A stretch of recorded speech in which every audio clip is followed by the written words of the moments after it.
Bienvenue, ça y est, nous y sommes. Le grand duel de l'entre-deux tours dans notre région, c'est tout de suite sur France 3 Midi-Pyrénées et en direct sur notre site internet. Les deux finalistes toulousains de ces municipales vont s'affronter sur ce plateau d'ici quelques instants. Un scrutin qui nous a réservé pas mal de surprises, on l'a vu dimanche, avec notamment ce qu'on appelle une quadrangulaire à Albi. Les 4 candidats du second tour dans la préfecture du Tarn seront également avec nous pour débattre d'ici 30 minutes. Cap sur Toulouse, donc, pour débuter. Lionel Laparade, bonjour. Bonjour Patrick. Vous serez à mes côtés pour questionner Pierre Cohen, le maire socialiste sortant, et Jean-Luc Moudinque, son adversaire UMP. Je rappelle que vous êtes le responsable des éditions Haute-Garonne de la Dépêche du Midi. Également avec nous, il mettra en exergue les grands points d'opposition entre les deux candidats. C'est Jean-Marc Pérez, le rédacteur en chef de France Bleu Toulouse. Bonjour Jean-Marc. Bonjour. Avant de rentrer dans le débat de fond, une question d'introduction pour chacun d'entre vous, messieurs, sur l'ambiance de la campagne. Pierre Cohen, vous avez donc gagné le tirage au sort pour débuter. Alors, une campagne qui est en train de se tendre avec des mots parfois durs. Vous dénoncez notamment une imposture et le programme de Jean-Luc Moudinque comme irréaliste. Vous confirmez ? D'abord, puisque vous avez évoqué les attaques, depuis plus d'un an, le candidat de l'UMP a décidé de mener une campagne d'attaque personnelle. Et ma réponse d'imposture, parce que nous y viendrons, pourquoi je parle d'imposture, ça venait après un certain nombre d'attaques personnelles dont il a évidemment l'habitude. Donc en ce qui me concerne, je dirais les raisons pour lesquelles son programme est une imposture. Parce que je crois que, je suis même convaincu que ce qu'il propose n'est pas réaliste, n'est pas faisable, et donc on aura l'occasion. Aujourd'hui, ce qui m'a intéressé et ce que je crois que nous avons construit, c'est un vrai projet. Nous avons une vision pour Toulouse, pour sa métropole, nous avons un projet urbain, nous aurons l'occasion d'y revenir, mais en ce qui nous concerne, nous avons une vision globale et pas une sorte d'attrape-tout par rapport à, je dirais, une vision électoraliste de l'enjeu. Quant à vous, Monsieur Moudinque, vous avez accusé Pierre Cohen de mentir. Il serait un menteur. En quoi aurait-il menti aux Toulousains ? Il diffuse depuis hier dans la ville un tract qui étale des propositions complètement contraires à celles que je propose, que je défends, et c'est en cela effectivement qu'il y a mensonge. Moi, ce que je souhaite, c'est que notre débat soit un débat digne et qui permette aux électeurs d'être éclairés. Quand vous racontez par exemple que je veux brader le service public, en privatisant l'eau et les transports, alors que je dis expressément que nous maintiendrons sur les transports la régie et que sur l'eau, nous allons, à l'occasion du renouvellement du contrat actuel, regarder à la fois l'hypothèse d'une délégation de service public et la remise en régie, eh bien, c'est contraire à ce que vous dites, c'est-à-dire que vous inventez une position qui n'est pas la mienne, et c'est en cela que vous êtes mensonger. Alors moi, je suis heureux qu'on ait ce débat. Ce débat, je le réclame depuis longtemps, vous l'avez refusé, vous l'avez accepté uniquement maintenant. J'espère qu'à 3 jours du scrutin, les électeurs seront éclairés suffisamment. Je pense qu'ils auraient pu l'être davantage. Alors, en tout cas, moi, je suis ici dans un esprit de débat, de faire connaître mes propositions. On va y aller justement dans le débat.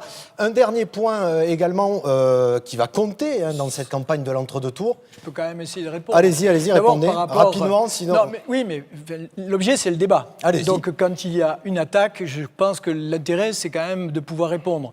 D'abord, le débat. J'ai souhaité considérer que le premier tour, c'est, et je l'ai fait même avec des amis, qu'ils aient la possibilité de débattre, de proposer des listes. Et donc ce débat, c'est un respect de reconnaître que les candidats qui proposent au suffrage leurs idées, leurs programmes, puissent débattre. Aujourd'hui, nous sommes dans la configuration qui fait que les électeurs ont choisi, nous sommes 2. Et en ce qui me concerne, ce n'est pas moi qui ai refusé le débat hier matin de France Bleu. Et je ne suis pas arrivé en retard aujourd'hui pour dire que le débat ne m'intéresse pas. Bon. Donc non, il faut absolument considérer que le débat est en fonction des moments. Et évidemment, je suis tout à fait satisfait d'être à ce débat aujourd'hui. Alors, Jean-Luc Moudinque faisait référence à l'instant au résultat du premier tour. Et hier, donc, vous avez lancé un appel, Pierre Cohen, à l'ensemble de la gauche, parce que vous allez probablement avoir besoin de toutes les voix. Bien sûr, quand nous faisons 32%, et avec nos amis écologistes, Europe Écologie Les Verts, qui étaient dans notre majorité, puisque certains élus sont encore adjoints à ce jour, enfin en tout cas jusqu'à dimanche dernier, nous avons facilement considéré nos propositions fusionnables, nous avons un projet commun. Nous proposons aujourd'hui avec un pourcentage qui correspond à égalité avec ce qu'a fait M. Moudang. Donc, Avec les Verts, c'est fait, mais avec les autres? Alors, le périmètre il y a 6 ans, avec la majorité sortante, nous sommes à égalité. Aujourd'hui, vous avez raison de signifier qu'il y avait un éparpillement de forces de gauche. Aujourd'hui, l'objectif, c'est de dire qu'à la fois, ces électeurs devront choisir entre un candidat réactionnaire, un candidat UMP 31 et quelqu'un qui, sur certains points, n'a pas toujours les mêmes positions, mais qui, sur le plan des choix essentiels, je reviendrai sur le service public, je reviendrai sur la régie, je reviendrai sur la régie de l'eau ou du transport, mais ils auront à choisir. Et ensuite, je voudrais quand même dire, parce que c'est quand même la leçon du premier tour, c'est qu'il y a eu aussi un pourcentage d'abstentionnistes qui, si je regarde sur le plan national, a été un signal fort par rapport à la politique nationale. Je crois qu'on doit l'accepter. Moi, personnellement, je l'ai entendu. Ça me semble être déterminant qu'aujourd'hui, sur le plan national, une politique soit infléchie. Mais cela, je leur dis, dimanche, c'est le maire de Toulouse qu'ils élisent. Donc, il faut qu'ils comprennent que c'est bien entre nos deux programmes, avec des convictions, avec des valeurs et avec ce qu'on a su faire, parce que M. Moudang a été pendant 4 ans maire, et on fera la comparaison. Monsieur Moudang, vous étiez le candidat d'une liste de droite unie au premier tour. Et du centre. Et du centre. Droite, centre, société civile. Il avait rassemblé toute la droite. Vous présentez la même liste au second tour. Votre réservoir de voix, visiblement, se situe exclusivement, ou en tout cas majoritairement, dans le camp des abstentionnistes. Comment envisagez-vous de les mobiliser dimanche? Je vais répondre à votre question, mais comme je suis quelqu'un de pas réactionnaire, mais réactif, je vais dire à Pierre Cohen que lorsque l'on défend ce que j'ai fait tout à l'heure, c'est-à-dire une position ouverte, pragmatique, gestionnaire, sur les questions d'exploitation de l'eau et des transports, je fais la preuve que je suis pragmatique et que je ne suis pas réactionnaire. Mais moi, je ne suis pas là pour coller des étiquettes, je suis là pour répondre aux questions. Je réponds à votre question. Effectivement, je suis arrivé en tête du premier tour. Nous avons démenti les sondages, c'est-à-dire que les électeurs ont repris le pouvoir par rapport aux sondages qui nous rabattaient un peu trop les oreilles. Le résultat, il est clair. Il y a un Toulousain sur 3 qui a indiqué sa préférence pour que Pierre Cohen reste maire de Toulouse. Et 2 électeurs sur 3, c'est beaucoup, qui ont indiqué leur préférence pour qu'on change de maire. Et mon rôle, c'est de rassembler. Alors, mes réserves de voix, je les ai dans une attitude qui m'est personnelle, c'est-à-dire une attitude ouverte. Je suis, vous l'avez dit, candidat d'un certain nombre de sensibilités politiques, j'ai un idéal, j'ai des convictions, j'y suis fidèle, mais je pense qu'être maire de Toulouse, c'est être fidèle à son idéal tout en respectant les idéaux des autres, ceux qui ont des idées différentes. Et donc c'est dans cet esprit de rassemblement que je dis aux 2/3 des Toulousains qui sont allés aux urnes dimanche en disant « nous voulons autre chose », que je suis là pour les fédérer. Et puis je m'adresse, vous l'avez indiqué, aux abstentionnistes, ils sont très nombreux, 48% d'abstentionnistes. Je sais que beaucoup d'électeurs modérés ne se sont pas rendus aux urnes, j'en ai rencontré depuis quelques jours, qui me disaient « oh, avec tous ces sondages, on nous disait que la réélection du maire sortant était inéluctable, bon, on est resté chez nous, on n'y croyait pas ». Et maintenant, on voit au contraire que c'est tout à fait possible et on se mobilise, on sera là dimanche prochain. Donc effectivement, c'est en m'adressant aux 2/3 des Toulousains qui veulent un changement et à la petite moitié de Toulousains qui n'ont pas voté que je compte effectivement transformer l'essai dimanche prochain. Merci messieurs, passons le point sur l'entre-deux tours et la suite de la campagne est fait. Passons maintenant au cœur du débat. Nous avons choisi des points précis sur lesquels vos programmes s'opposent radicalement. La question majeure pour les Toulousains, certainement, c'est celle de savoir comment se déplacer plus facilement à Toulouse. Et là-dessus, Jean-Marc Pérez, les solutions de chacun de nos 2 invités sont souvent très opposées. Oui, performance des tuyaux contre densité des mailles du réseau, c'est en schématisant un peu la différence d'approche des 2 projets. Pour Jean-Luc Moudang, il faut fluidifier en créant de nouveaux tuyaux ou en agrandissant ceux qui existent déjà. C'est donc la 3e ligne de métro qui va de Saint-Martin-du-Touche à la Beige via Matabio. Et en attendant, le passage de 2 à 4 voitures pour les rames des lignes A et B. Et puis côté voiture, le super périphérique, la 2e rocade pour dévier de Toulouse le trafic automobile de transit. On est là à horizon 2030-2040. Pierre Cohen, lui, veut diminuer ce trafic automobile en proposant une offre de transport en commun au plus près des habitants, en maillant la ville et l'agglomération de lignes de bus sur voies réservées, en augmentant les fréquences et en bouclant le réseau de tramway via Matabio et le canal de Midi vers Blagnac. Bref, le pari que l'offre va créer la demande et amener le Toulousain à bouder sa voiture. Jean-Luc Moudenc, alors, d'un côté, on l'a dit, l'urgence de l'offre pour Pierre Cohen, et puis vous, certains grands chantiers que beaucoup, dans le côté de votre adversaire évidemment, jugent trop dépensiers. Donc, en quoi c'est la bonne option, la vôtre, sur les transports, Jean-Luc Moudenc? Écoutez, moi, je dis oui au développement des transports en commun. Je n'ai pas d'effort particulier à faire. J'en suis un usager quotidien du bus, du métro. J'ai là-dessus non seulement une conviction, mais j'ai une pratique personnelle ancienne. Et je dis en même temps, préservons la liberté de choix des Toulousains de leur mode de transport, c'est-à-dire la possibilité pour eux de prendre leur voiture lorsqu'ils estiment en avoir besoin. Et par contre, je dis avec une conviction très très forte, non aux bouchons. Le problème de Toulouse aujourd'hui, que ce soit le périphérique, tout le temps embouteillé, ou l'intérieur de la ville, c'est que nous sommes asphyxiés par les bouchons. Donc c'est la deuxième rocade pour vous. Et donc, deux mesures structurantes fortes dans notre projet. La deuxième rocade, pour enlever le trafic de transit au périphérique actuel, afin que celui-ci soit dédié à la circulation automobile de proximité des Toulousains, des habitants de l'agglomération. Et puis, une troisième ligne de métro, une transversale d'est en ouest, qui va transporter quelques 200 000 voyageurs par jour, et donc soulager considérablement la circulation automobile et fluidifier. Moi, ce que je veux, c'est que les Toulousains, au fond, se déplacent plus facilement qu'aujourd'hui. La situation s'est aggravée ces dernières années. Il est temps d'agir. Monsieur Cohen, vous avez agi sur le réseau de bus, vous avez prolongé le réseau de tram. Il reste des bouchons à Toulouse. Comment vous allez agir dans les 6 années qui viennent, si d'aventure vous êtes élu, pour améliorer le trafic à Toulouse? D'abord, pour les 6 années qui se sont passées, il a fallu que je remette d'aplomb des financements qui étaient intenables.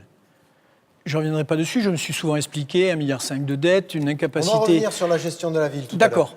Deuxièmement, nous avons un constat que les solutions qui ont permis une offre considérable, parce que personne dit que le métro n'est pas une bonne solution. Le métro, c'est une bonne solution, mais elle est partielle.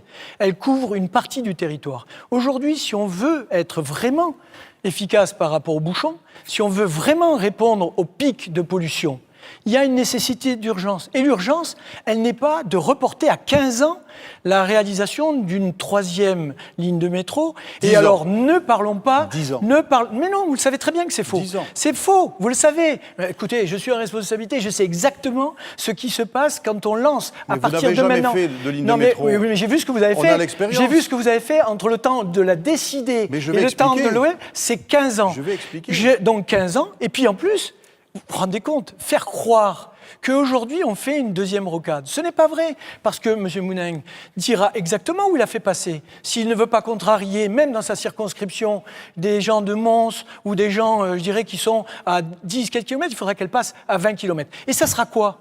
Ça sera une autoroute à péage, pour simplement le flux de transit qui est de 8%. Ce qui veut dire qu'aujourd'hui, s'il est payant, personne ne fera 20 bornes, 20 km pour aller contourner Toulouse, donc il ne sera pas faisable. Donc s'il est réellement fait, c'est la ville de Toulouse qui paiera l'équilibre et donc la façon dont on réglera les problèmes. Alors, vous abordiez à l'instant, Pierre Cohen, la question de la gestion de la ville. Autre question clivante entre vous, messieurs, celle des finances de la ville. Autrement Je peux dit, répondre, entre-temps, on n'aura pas le temps d'aborder tous les thèmes, Jean-Luc Je veux Moudenc. bien, mais enfin, Autrement dit, pour les Pierre Cohen citoyens... a dit un certain nombre de choses que je combats, qui sont fausses. Je veux répondre. Non, c'est pas faux.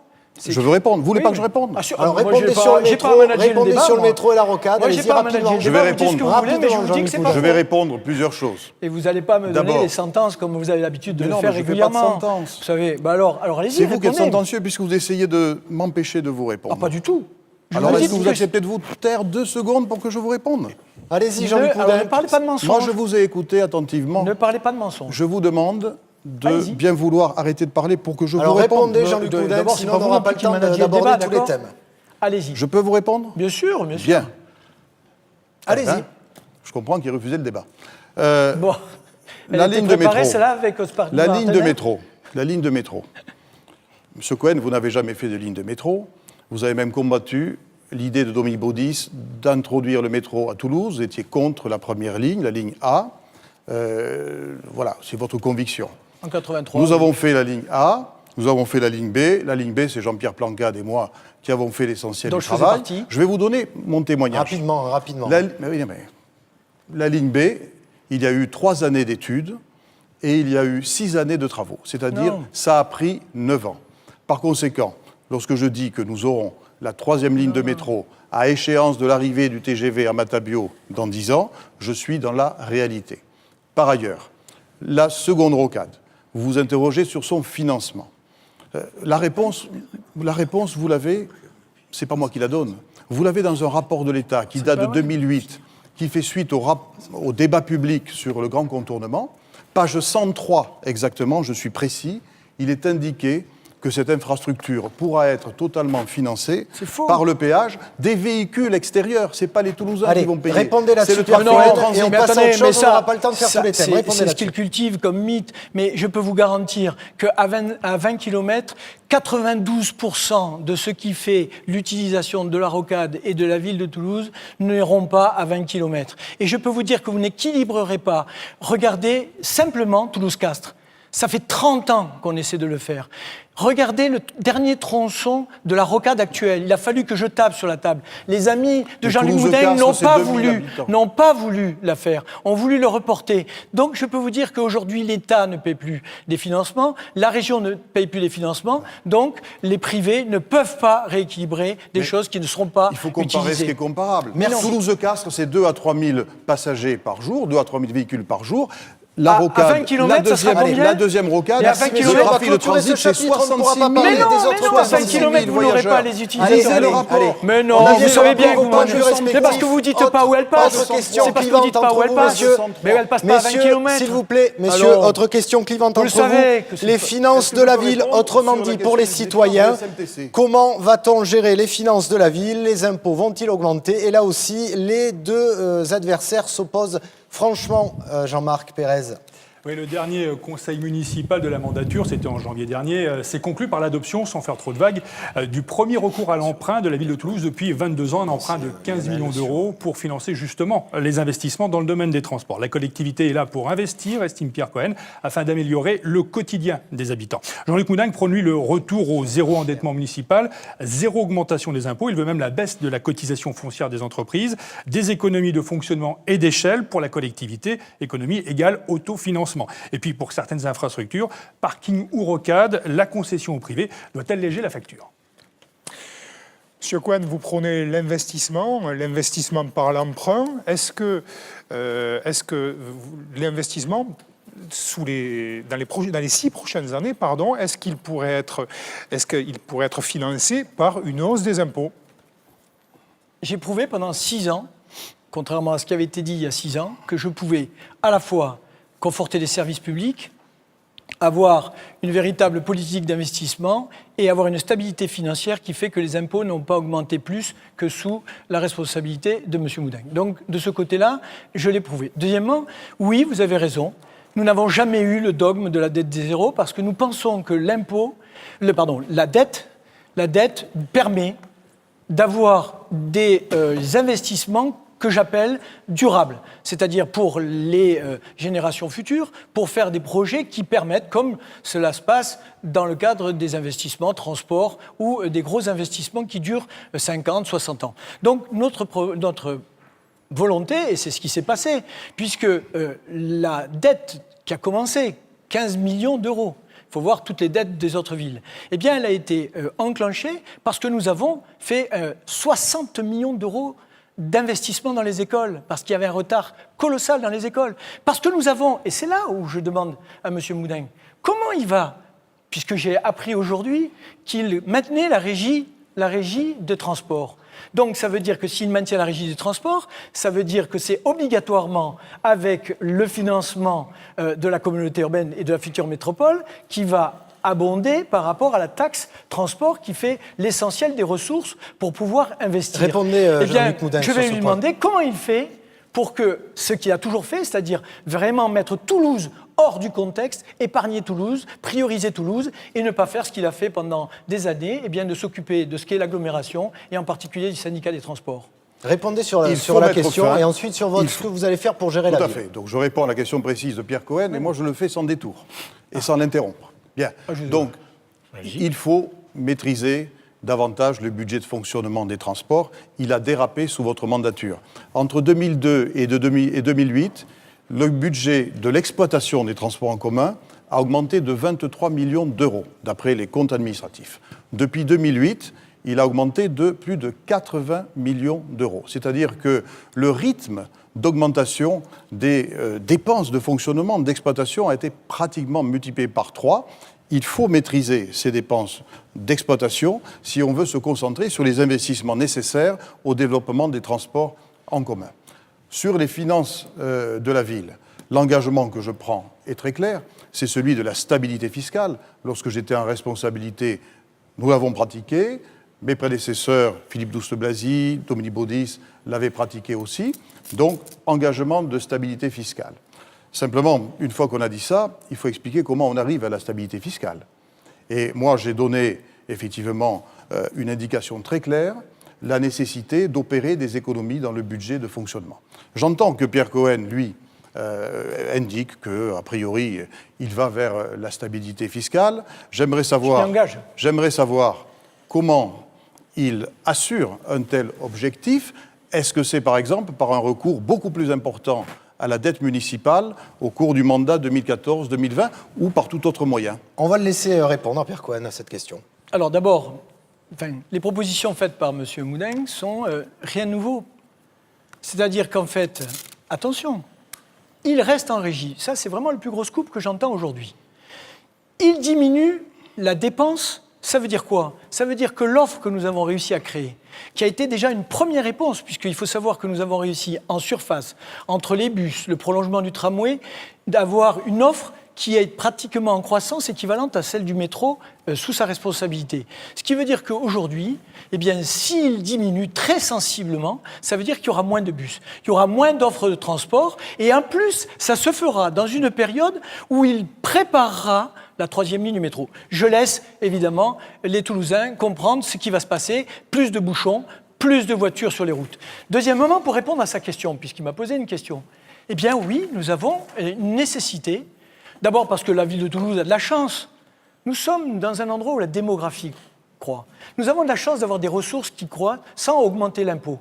C'est une des chances chez mes collègues qui malheureusement n'ont pas ça. On a une activité économique qui nous amène plus de fiscalité.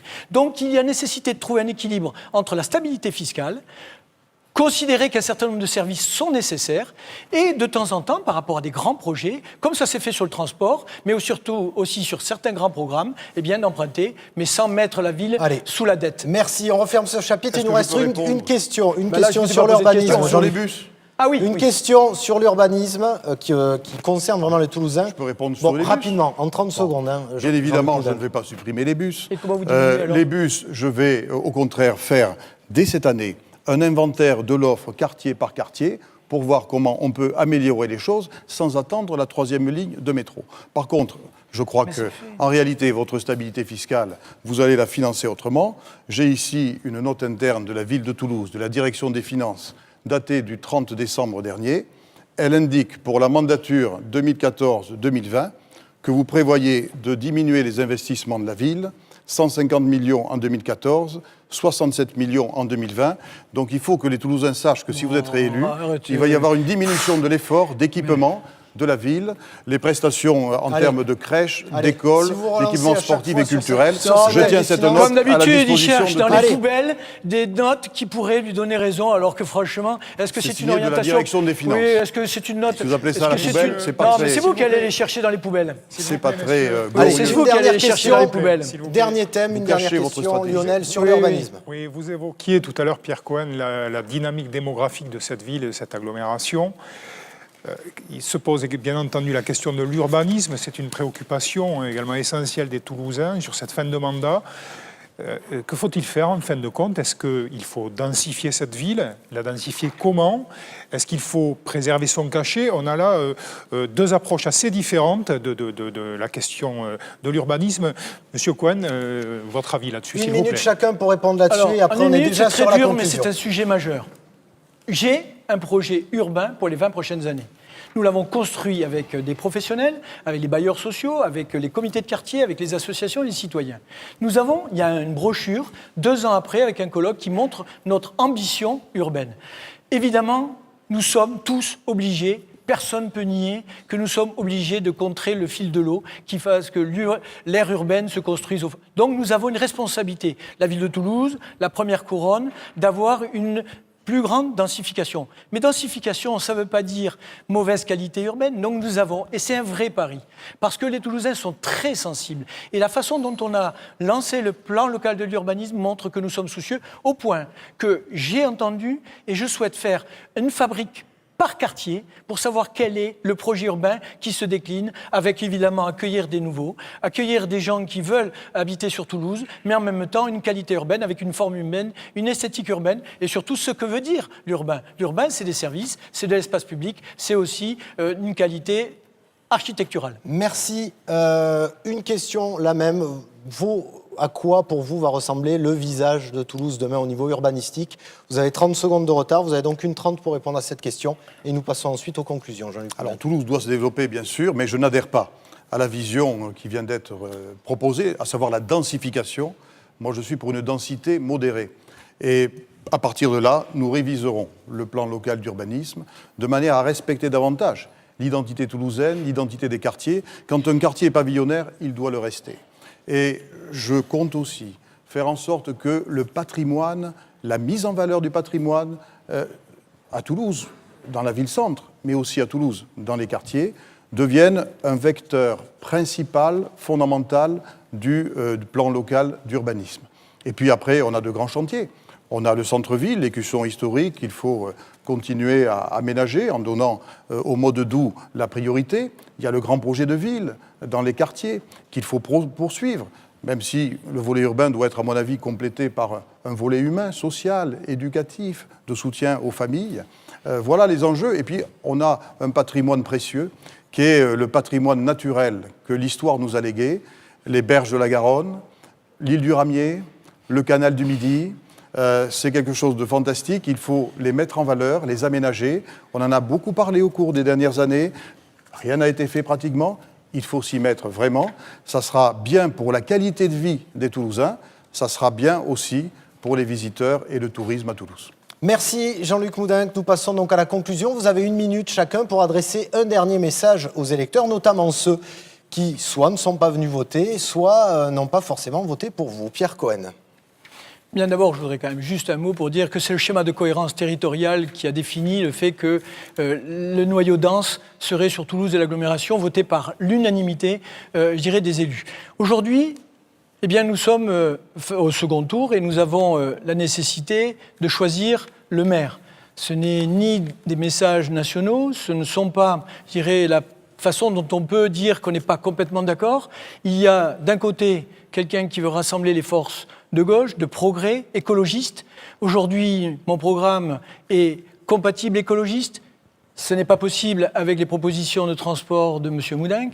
Nous sommes aujourd'hui de gauche. Nous avons sur les logements sociaux, sur la façon dont nous placions l'éducation, les services publics, même si en dernière mesure, je m'aperçois qu'aujourd'hui, tout ce qui a été négocié en privatisation, en DSP, aujourd'hui deviennent régis. Comme ça, par enchantement, mais évidemment, un programme attrape tout, on n'est pas prêt d'arrêter jusqu'au bout. Donc aujourd'hui, en ce qui nous concerne, eh bien, ils ont à choisir entre deux maires. Lundi matin, il y aura quelqu'un qui sera le retour du passé, avec une vision rétrograde de l'avenir, une vision de Toulouse, un non intégré dans une agglomération, et nous avons prouvé que nous sommes capables de relever les défis. Merci Pierre Cohen. À vous, Jean-Luc Moudenc. 1 minute pour conclure et adresser un dernier message aux électeurs. Mes chers concitoyens, je vous propose d'être un maire rassembleur, un maire pragmatique, un maire à l'écoute, un maire sur le terrain, d'en finir avec une vision dogmatique, ultra politisée de l'action municipale.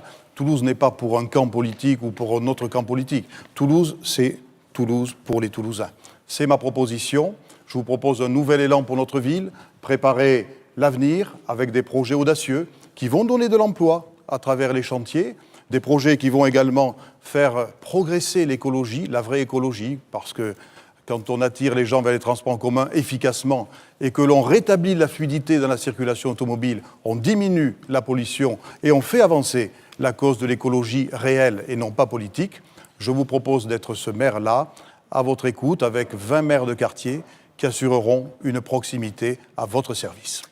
Merci à vous, messieurs. Bonne fin de campagne. Rendez-vous évidemment dimanche. Merci à vous, Lionel. On vous retrouve évidemment dans la dépêche du midi. Merci à vous, Jean-Marc Pérez également. On suivra aussi les résultats sur France Bleu. Toulouse, nous passons maintenant au débat albigeois.